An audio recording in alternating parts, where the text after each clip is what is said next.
So yun, magandang gabi nga pala sa inyo lahat guys. Ngayon ay gagawa tayo ng ating assignment. At ayan, pinakita ko mo ng aking notebook.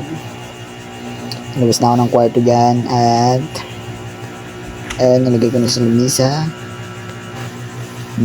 lamisa. At ayan, inexam ko na. Sumulat na ako.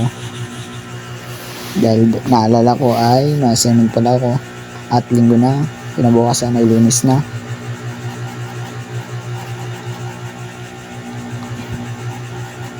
Ayan, sulat lang ng sulat.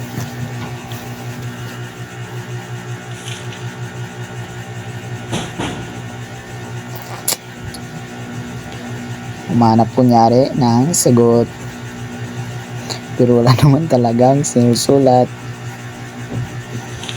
Ano ba talaga, sumusulat ka o naghahanap ka? Anong hinahanap mo dyan? Yan, sulat ng sulat. Date lang nga pala ang sinulat ko dyan guys, at ang aking pangalan.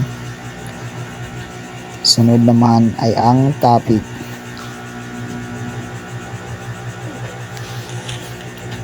Yan, kunyari hanap-hanap lang.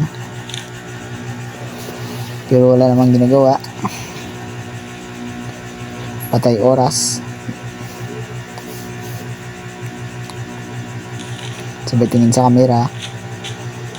Baliktad na naman ng notebook. Talaga, susulat ko ba talaga? Ayun, nag-flex pa.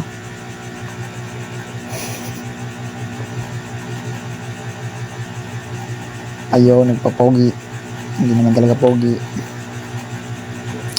May nakita nga pala akong saging guys. Kinuha ko. Ayun, kumuha ko ng isa. Binalatan. Kinain. Ang dagdag talino. Kahit bobo naman. So yun, ang sarap kumain ng saging guys.